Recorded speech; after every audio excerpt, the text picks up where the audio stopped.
Bueno, vamos a meternos de lleno en esta historia de cómo un argumento religioso de hace 500 años, imagínense, terminó moldeando nuestras ideas modernas sobre el gobierno y el derecho a resistirlo.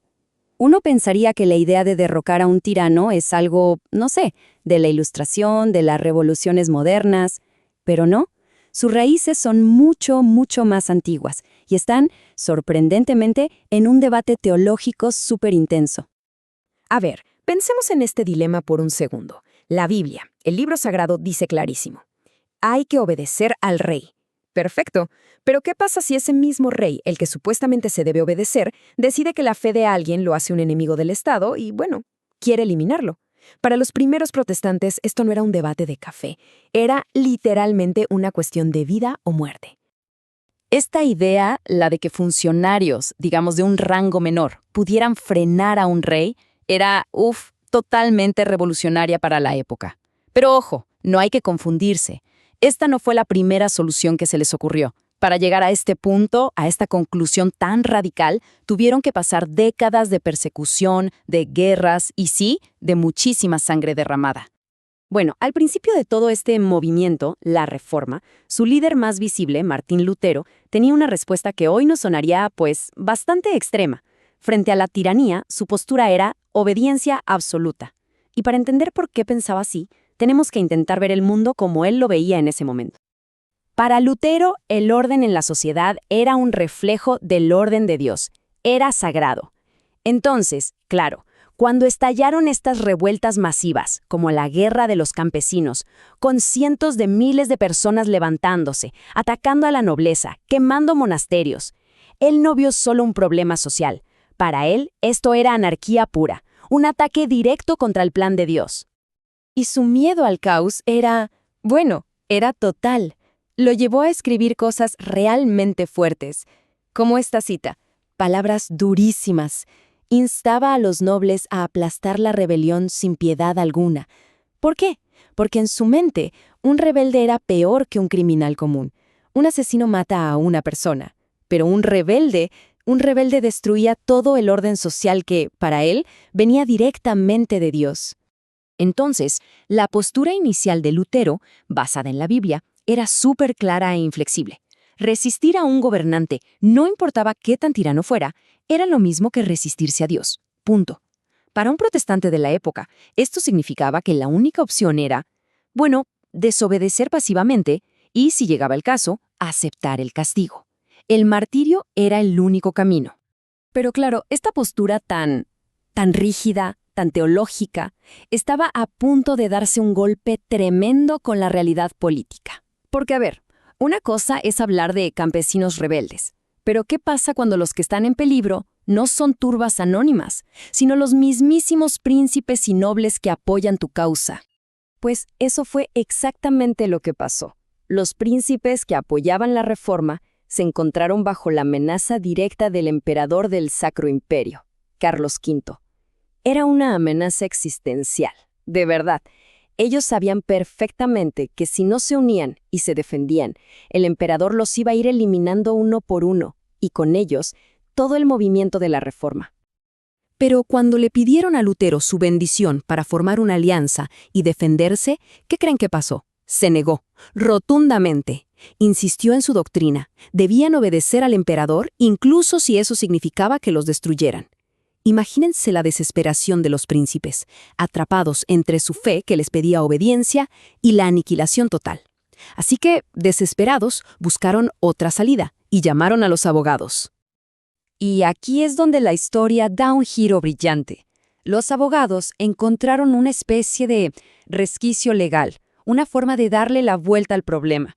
Su argumento fue que esto no era una rebelión del pueblo contra la autoridad, no, era un asunto de deber legal entre diferentes niveles del propio gobierno.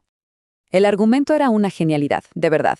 Dijeron, a ver, primero, los príncipes no son gente común y corriente, también son autoridades gobernantes puestas ahí por Dios. Segundo, el emperador es elegido por los príncipes, así que les rinde cuentas. Y tercero, por lo tanto, si el emperador rompe la ley, el deber legal de los príncipes es resistirlo para proteger a su gente. No es rebelión, es cumplir con su deber. Y este argumento fue tan bueno que convenció a Lutero. Finalmente dio su bendición, y con eso se abrió la primera grieta, la primera justificación para una resistencia legítima.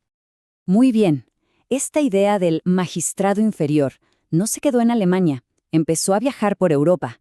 Pero fue en Francia donde esta teoría, que hasta ahora era más bien legal y teológica, iba a ser puesta a prueba de la forma más brutal y sangrienta imaginable. Una masacre que lo cambiaría todo. La historia es así. Estamos en 1572, y para intentar calmar las aguas entre católicos y protestantes, se organiza una boda real en París. Parecía un gesto de paz, pero todo se fue al diablo muy rápido. Hubo un intento de asesinato fallido contra un líder protestante importante. La corte real entró en pánico, pensando en una posible venganza, y tomaron una decisión terrible. Ordenaron ejecutar a todos los líderes protestantes, y eso desató una locura de violencia por toda la ciudad. La escala de la violencia fue brutal. Se extendió por toda Francia. Las cifras varían, pero se habla de hasta 30.000 protestantes asesinados. Pero el punto de quiebre, lo que realmente cambió el paradigma, fue que el propio rey, Carlos IX, salió y dijo, sí, fui yo lo ordené. De repente, ya no se podía usar la excusa de los malos consejeros. El asesino, el carnicero, era el rey en persona. Y esto, claro, creó una crisis teológica y política gigantesca. Hasta ese momento, los protestantes franceses, los hugonotes, decían, somos leales al rey, nuestra lucha es contra sus malos consejeros. Pero ahora, ¿qué se hace? ¿Cómo resistir a un rey que admite abiertamente ser el responsable de la masacre de su propia gente?